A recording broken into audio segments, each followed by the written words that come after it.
Now, our 200-second interview. He served as leader of the Conservative Party of Canada from 2020 until 2022. He led the party through a federal election, and he has been one of the more candid voices in Canadian politics since leaving that role, especially, you might have noticed, on X. Here we go. 200 seconds with Aaron O'Toole. Aaron O'Toole, thanks so much for joining the show. Great to be with you, Nick. Okay, first question. What is the absolute best part about life after politics?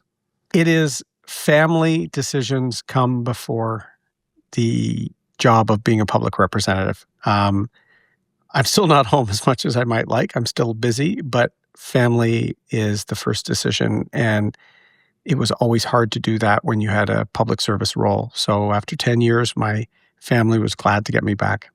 You were advising the Prime Minister on Canada-U.S. economic relations. How much can you dish on your first meeting as a group? Bring us in that room. Well, the room, it was an impressive group of people who care a lot about the country. And, from business leaders to a few former political leaders to union leaders to arts and culture and the North represented. It was a good group, and everyone is passionate about Canada standing tall and seizing both the opportunities from this challenge and trying to reach some sort of agreement with the United States for the long-term prosperity and security of both countries. So I was impressed by the quality of the group, and then the updates we got from Ambassador Wiseman and Janice Charette were excellent, and I think it really set a tone of professional patriotism, if I can say it that way, where everyone was pulling together. The Permanent Joint Board on Defense is, at least for now, defunct. Be honest, did you have to remind yourself what that board even was? Not me, Nick. I've been writing and talking about it for 10 years. And in fact, I in my tweet, I mentioned my grandfather who flew as part of X Squadron. So my grandfather, I wrote an essay on him years ago. He passed away just as I was in my final year of high school, and I had told him I wanted to go to Royal Military College and not to his beloved McGill. And he was so proud that I chose the military, and he always downplayed his war service. But he flew in every ocean, Atlantic, Pacific, and then the Arctic. He got the Air Force Cross for flying around 80 missions over the Aleutians and the Arctic Sea, where Canadians deployed to defend the United States and to safeguard the Japanese incursion of the Aleutian Islands. So there's an irony in the fact that we've deployed a few times in support of U.S. defense operations. Afghanistan after 9/11, the Devil's Brigade, and the Aleutians campaign. So maybe in the last couple of decades, we haven't been pulling our fair share in defense. That's fair criticism. I've criticized ourselves for it.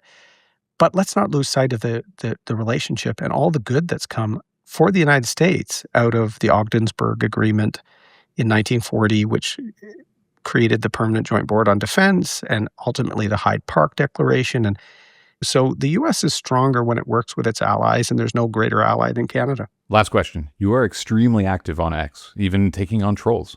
Why is that important to you? Polarization, Nick. I decided about a year ago that the way to try and bridge more understanding and less polarization in our society is to not block people. I hate anonymity online, and I will call people out for being timid and weak, for hiding who they are. But I also think the blocking function is terrible, both on left and right, because people just have an increasingly hyper-tailored ecosystem of their own viewpoints. So they're drinking their own bathwater, and that's leading to division. And so I love getting ratioed by these people because it then means my rational arguments are entering into their algorithm. And it never would happen but for that. And, maybe, I take a little bit of abuse and other things, but I really think our society is being set up by the algorithms and by some foreign actors that want us to be divided. And it's going to take us listening to other viewpoints, even ones we disagree strongly with, but blocking them out or ignoring them and pretending they don't exist, that's a dangerous strategy in this time of polarization. So my wife and former staffers think I'm insane, but it's a bit of a project that I'm doing to try and understand the other side. All right. Aaron O'Toole, thanks for taking the time today. Appreciate it. Good to speak, Nick. That was 200 Seconds with Aaron O'Toole.